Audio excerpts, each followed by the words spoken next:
there Minerva makers, it is Jo here and we are introducing you to a few little videos all to do with dyeing. We stock RIT dye at Minerva and it comes in lots of different variations depending on the base cloth that you would like to dye, and hopefully we can inspire you to either dye a ready-made garment or design and create your own fabric so that you can create your own garment with your own design print on. If dyeing a fabric to get the tie-dye effect is not for you, then over on our website we have 3 Shibori dye prints in our print range. So this one is Shibori Stars. This is on a Eco Vero linen viscose, so it's got a beautiful drape. You can see that in, and it makes great sort of billowing sleeves with lots of volume. It has a linen finish. This one's buttoned down the front, and this one's called Shibori Stars. There's another one called Shibori Echoes. You can see that here. It's got a little bit more print on it in a little grid shape, and there's also a more fluid one called Shibori Sweep. Shibori Sweep comes in pink and blue, so you don't always have to have this indigo blue colour. So this is a bit of an option if you don't want to go down the tie-dye route but you like the look of the fabric. And what's great about these prints is they're print on demand. So on our website you will see the letters POD, which means you can have this print printed on many of our different base cloths. So if you don't want a draping fabric like this because you're making a shacket, for example, you can choose a cotton, you can choose a flannel. If you want something for a dress, you can choose charmeuse, you can choose viscose linen. So you can have these prints printed on any of our fabric base cloths. If you are up for having some fun dyeing some fabrics, then that's what these videos are going to be all about. I'm going to show you a few different techniques in each different video, and I'm going to show you a full range of the RIT dyes because they all do different things and there's little nuances for each of the different dyes. Today I'm sort of focusing on Shibori, and that's a huge category because you can create these patterns and resist areas in so many different ways. There's lots of different folding techniques and wrapping techniques and rolling techniques to get different prints, and that's part of the exploration and fun of having a go at Shibori. It may be that this style isn't for you, in which case you can take a look at the dye products and think how you would solid dye a garment, because all of the dyes that I show you aren't just for tie dyeing and manipulating. You can use them just to simply dye fabric or ready to wear garments. If you've made something and you want to change it up, that's totally possible. I'm going to start the little mini series with a look at the Shibori tie-dye kit.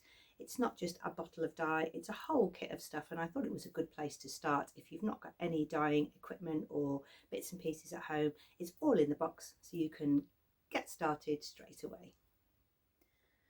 I've picked up the RIT Indigo Shibori tie-dye kit because if you're getting started, this is a good place to get all the bits and pieces to get going. So in the box you get an indigo dye. You get a dye fixative that you apply at the end. You also get a pair of rubber gloves, some cord for tying up your tie-dye pieces, some elastic bands for making different patterns, and you also get 2 acrylic blocks, and I'll show you what those are used for. It's to compress your fabric block that you've put and folded into different positions, and then you add the elastic bands to hold everything in place. I'll show you how those work. There's also a set of instructions to show different folding techniques. Sometimes it's just really good to see a product in action. If you don't want to buy the full Shibori kit because you think you might be able to collect some of those things from home, you can buy separate dye and separate fixative and make up your own kit depending on the colour that you would like. This collection here comes as one kit in a box. For Shibori dyeing you want a fabric that's nice and fluid, that's not too stiff, that you can definitely tie without it being too thick, or add your rubber bands and it will actually make an impact. If your fabric is really thick and you put rubber bands on it and it doesn't get enough grip and it doesn't hold down the creases in the fabric, then the dye will all seep underneath. Today I'm using a piece of silk, but you could use cotton, cotton lawn, cotton sateen. It doesn't have to even be a plain fabric. You could take a printed fabric and use an indigo dye on it just to give the whole piece of fabric a different colour saturation. Today though, we are just thinking about that shibori dyeing technique, so let's go and have a look. The shibori kit works really well with any natural fibre, so a cotton lawn, a silk, and today I'm going to use a piece of Haboti silk. I'll get quite a rich dye on that because it's a fine fabric, and I'll probably reduce the amount of dye that I use because I'm just using this small piece. At the end, I'll show you how to turn the edges so that you can make a beautiful shibori scarf. You do need to prepare some of your fabrics before you start, so you'll need to have pre-washed your fabric so that you've got any kind of coatings from manufacture out of the way, because we don't want those to react with the dye. So my piece of silk has been pre-washed and dried and pressed. It doesn't really need to be pressed so much, it's just easier for if you're trying to make a fold or an accordion fold if your fabric is flatter. You'll also need to have your fabric damp to wet so that when you put it in the dye, because it's already wet, then the dye can flood in and follow all of the weave of the fabric. If it's dry, you'll get a more patchy take up of the dye, because where the dye can touch directly the fabric, it'll soak up a lot, and where it's dry, it will take a long time for the fabric to seep into the other places that are folded. So it's a good idea to have it wet, because that means the dye take up is really instant. So I have wet my fabric and it's time to start folding. First of all, I'm going to fold the full length of the fabric. So I'm going to fold it in an accordion style, so backwards and forwards. So forwards and then back and then forward and then back. I'm going to do this down the full length of the fabric. Depending on which of these designs you would now like, you can either concertina up in a square like this,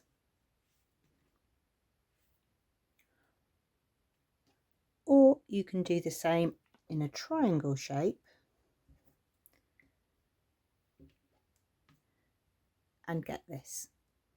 I'm going to have a go at the triangle because I think I'll get more design of fabric showing.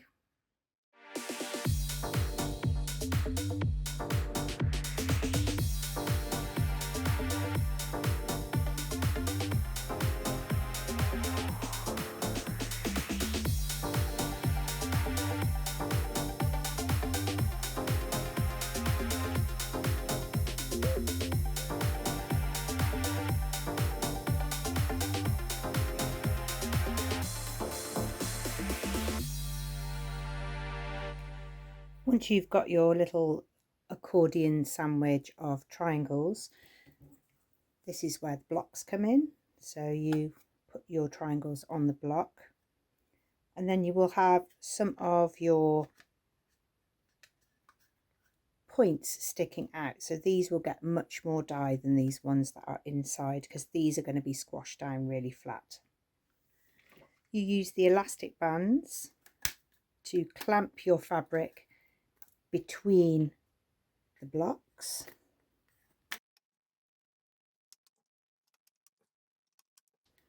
And if you don't have the blocks, you could just put the elastic directly onto your fabric triangles. What you've created is a little sandwich where the dye can get easily to these edges, but not so easily to that bit there. So that bit will have a whiter colour and these bits will have a darker colour. That's ready now to go into the dye. Okay, I'm all folded and I'm ready to dye my scarf. So I'm going to have to take my camera somewhere else so that I can show you how to prep and set up the dye. You need to know how much your fabric weighs so that you can use the correct amount of dye, although you can change this if you want a different colour saturation. So for 1 pound of dry fabric, you need to use half a bottle of RIT. I'm a little bit under there, I'll be probably using a little bit less because those pieces are wet. Depending on what you have to hand, you can use a stovetop method if you've got a pan that you can use, or you can use a bucket method. It'll depend on how hot you can take your fabrics. So I'm using the stovetop method because I tend to find it keeps the dye hotter, and then I get a better fix with my fabric. I'm going to add 1/4 of a bottle of RIT.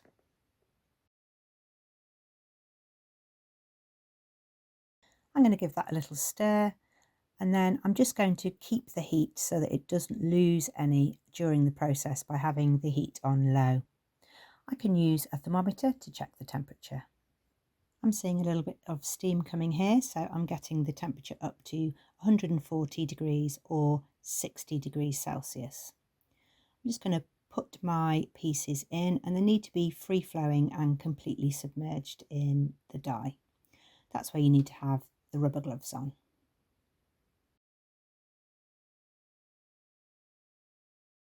It's a good idea to be prepared and have a landing zone for your tools and for when you take your pieces out of the pan.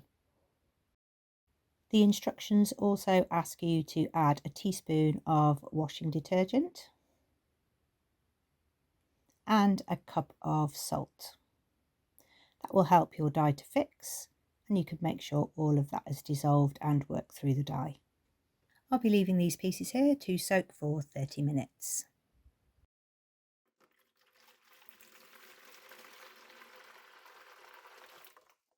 It's time to fix our dye creations, so we're going to use a colour fixative.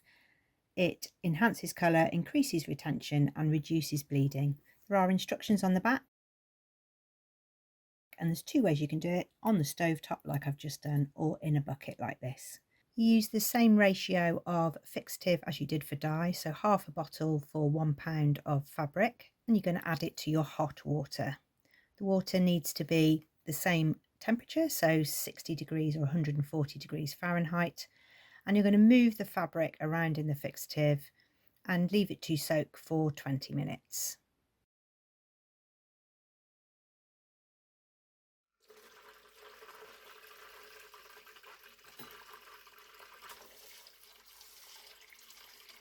The final part of the process is to rinse your pieces of fabric in cold water until the water runs clear. You might need to do this over a couple of rinses. This is my silk piece that was between the clamps. You keep rinsing it and then tip the water away. If it's still blue, you need to go again. I'm just going to give it one more rinse. That's much better. Here is the Tejime pattern emerging, and this one was folded as a triangle.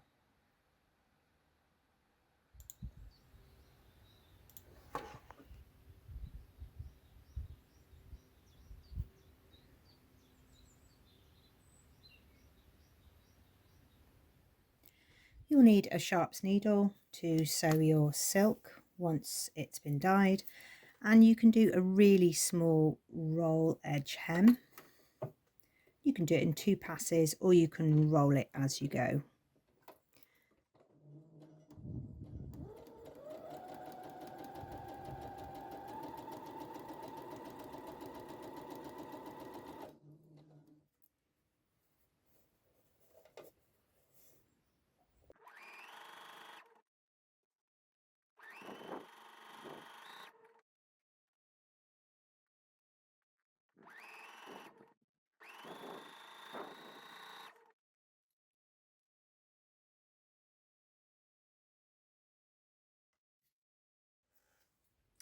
You can either use your scarf for headwear, or you can use it for tying around your neck. But this one is a beautiful silk, and you can see that the shibori dye has taken really nicely. I didn't want to take away too much from the beautiful silk fabric.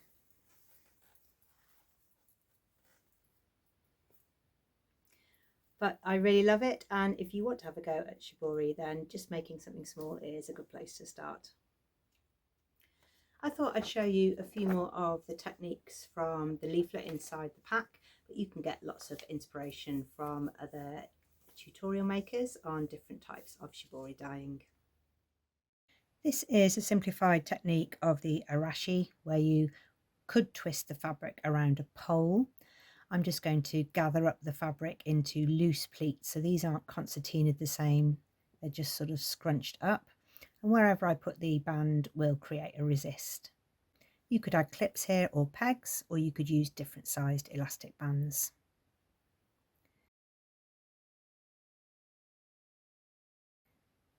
If you leave an area like this will be really dark blue, or you can add more elastic bands. You can see it creates bands of resist dye, and in that darker area there, that's where I had my elastic band a little bit looser. And you can see the full indigo there with a stripe. So you could use it on a t-shirt and just use it as a band across the bottom.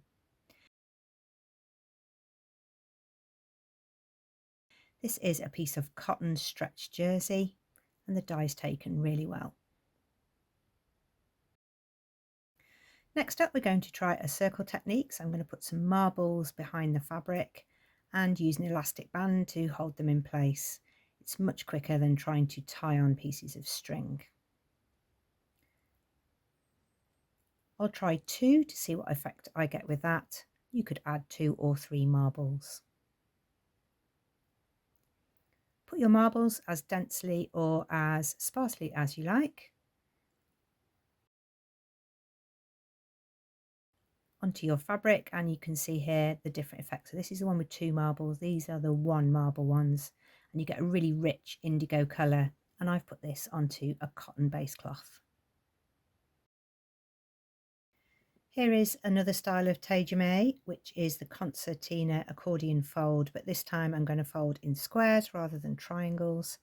I could use the blocks here if I wanted, but I thought I'd show you a different technique. So I'm going to put on some clips, bulldog clips, paper clips, pegs, all types of clip equipment here would do the job. You'll get different effects.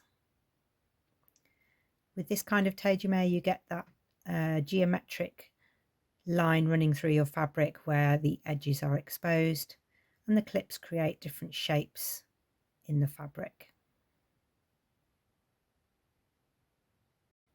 Next up, it's the scrunch technique, and this is really easy. It's great with a small piece of fabric. You just scrunch it up and add elastic bands to hold the edges in place.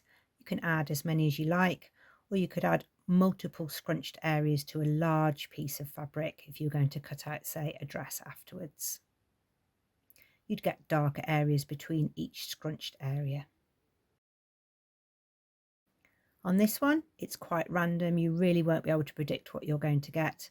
You can see here I've got quite a white area that was in the centre of my scrunch, and these darker areas on the outside are where the edges were exposed. Finally, you can take your shibori to another level by using thread. So this is a pearl or crochet thread. It's nice and thick. And you can create different designs by adding a running stitch and drawing up the fabric. You'll need a thimble to push your needle through the fabric because this fabric is wet. I could have put it through dry fabric and then wet it afterwards in hindsight. But you can draw up the threads and you can make waving motions, you can make animals and flowers, but you'll need some further visual clues to help you. This is just a quick way to show you some different techniques. You can do this over the whole piece of fabric, or you can combine it with another technique. Draw up the threads and tie them off or tie them together so that they don't come undone when they're swishing around in the water. At the end here, I'm going to try a kanoko, which is any kind of method where you make a cone shape and wrap your yarn around. You can cross it over and crisscross, and you'll need to secure the end.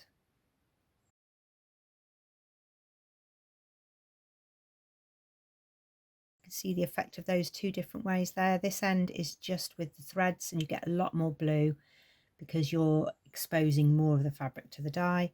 And this end is where the cone was. You could do it a single cone, or you can make it a long thin cone. Creates really nice wave effect. All of these techniques are in the instructions in the Shibori kit. You don't have to tie-dye with the RIT Indigo all-purpose dye. You can use it to completely dye pieces of fabric for accessories or for coordinating fabric for trousers. You can use it in bag making if you just want to have a try, or you can try using a ready-to-wear garment. Traditionally, Shibori is blue and it can create some absolutely beautiful homeware, cushions, pillows, or if you really are just starting out, a really nice piece of wall art.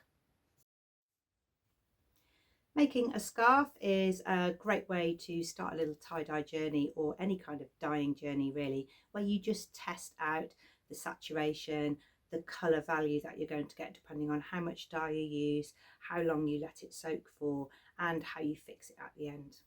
RIT dyes, if you use the fixative, are suitable for washing and drying and laundering as clothes do normally. You can also use a RIT dye in the washing machine, but you'll need to get further instructions on that from the RIT website.